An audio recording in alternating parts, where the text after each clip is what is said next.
नमस्कार, मेरा नाम है शुभम शुक्ला।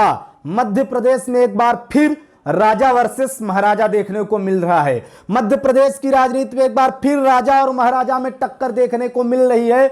मध्य प्रदेश की राजनीति में एक बार फिर राजा और महाराजा आमने सामने हैं और यहां राजा दिग्विजय सिंह है और महाराजा ज्योतिरादित्य सिंधिया जी। पिछले दिनों जब एक वीडियो वायरल हुआ था जिसमें एक सभा को संबोधित करते हुए दिग्विजय सिंह ने ज्योतिरादित्य सिंधिया को गद्दार बताया था और वो अब्दाली तक चले गए थे। अहमद शाह अब्दाली, रानी लक्ष्मीबाई तक कुल मिला के ज्योतिरादित्य सिंधिया के पूर्वजों के इतिहास को उन्होंने उखेड़ना शुरू कर दिया था।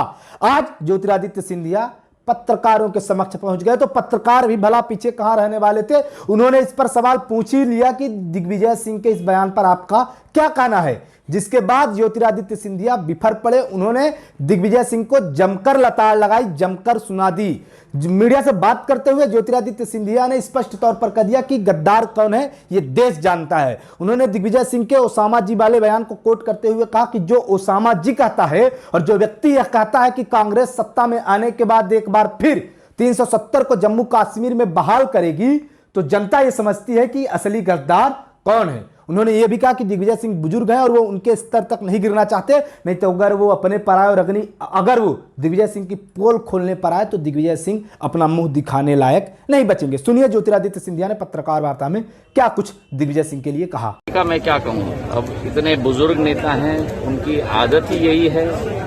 अब मैं उनका पोल खोलना नहीं चाहता क्योंकि उनके स्तर तक मैं जाना नहीं चाहता।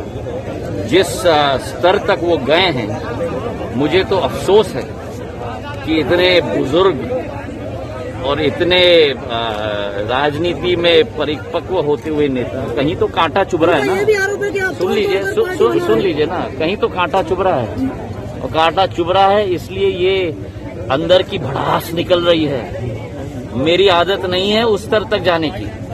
सिंधिया परिवार का एक स्तर है, उस स्तर को मैं बनाए रखूंगा। वो जितना भी उकसाने की कोशिश करें वो उनका ही स्थिति, उनकी ही अंतरात्मा की स्थिति दर्शाती है और उनका ही मानसिक संतुलन दर्शाती है। और जो उन्होंने कहा है गद्दारी के बारे में, मैं तो एक ही शब्द कहना चाहता हूं, जो ओसामा को ओसामा जी कहे, जो ओसामा को ओसामा जी कहे और जो कहे कि जब सरकार कांग्रेस की आएगी तो 370 हटाएंगे।